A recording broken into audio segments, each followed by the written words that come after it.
Ayyena shama kam jirtu irratti kabajamtoota OTS channel hundi keessan nagaa keessanii annagaa kiyya waaqina galatu egaan kun guyyaa irraa kanas immoo wanta isin fayyidaa isin gargaara jedheeti yaade qophii adda ta'een walitti deebineeti jira jechuudha. Arraan kana kan isin agarsiisuudhaaf qabadheetti dhufe wanta namoota hedduuti yaaddoo ta'eeti jiru.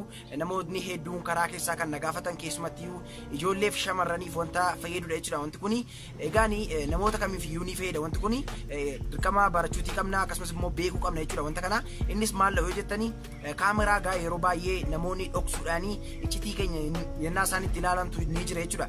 Egaan kaameraa kana kan isaan dhoksanii wantoota garaagaraa keessadha iddoo ciisichaa keenyatti akkasumas immoo bakka nuun hojii hojjennu iddoo garaagaraatti jechuudha.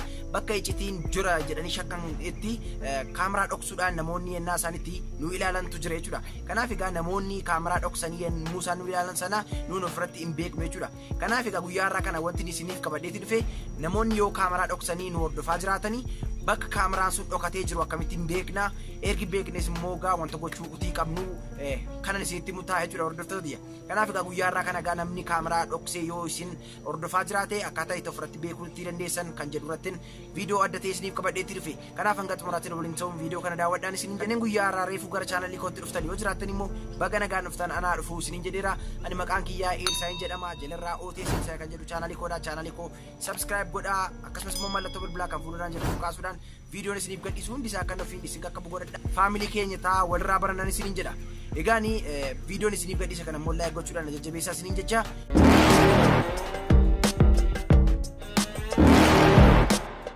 Gara qophii keenyaatti deemne jechuudha. Egaani jalqaba irratti application wayitu jira jechuudha.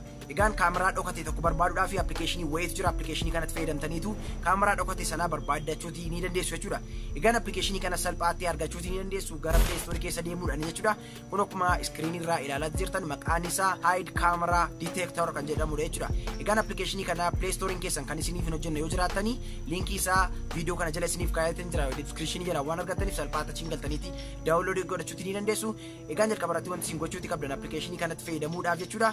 Kun ogaa haalli itti fayyadama application kana kunootti screen irraa ilaalaati deemuutii dandeessu isinitti nan agarsiisa. Amma yennaa kaameraa argitanii yookiin immoo bakka kaameraan sun jira jettanii shakkitan tokkorraa application kana oonii akka gootanii geessuutii qabdu jechuudha.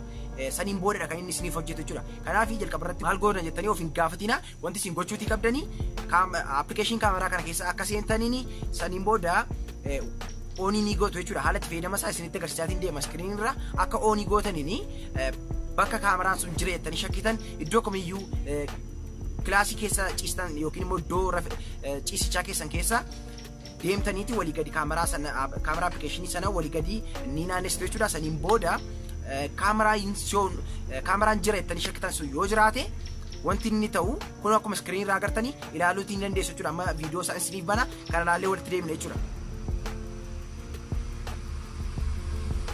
Egaan kun akkuma argitanii screen irratti jechuudha. Yennaa kaameraa tokko argu application koo ofiisaatii ni iyya saniin booda salphaatti akka kaameraan kilaasii keessan keessa jiru yookiin immoo bakka sana jiru beektanii kaameraa sana baasuutii ni dandeessu jechuudha daawwattoota. Kanaaf egaa haalli itti fayyadama application kana baay'ee tokko salphaadha.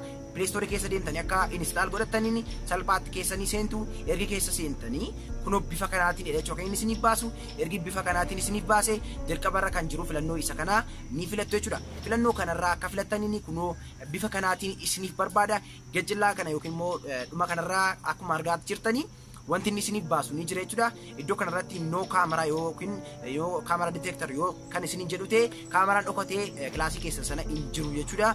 Yoo immoo kaameraan jiraate akkuma viidiyoo silaa isinitti agarsiise ni iyya jechuudha. Egaan filannoo warri kaan gara boodaa deebitanii naa ilaaltan immoo filannoolee warri kaan jechuudha. Wantoota baay'eedhaaf kan isin gargaaranidha. Akkasumas immoo haala itti fayyadama application sanaallee kan isaan isiniif ibsan illee achuma keessa ni jira jechuudha.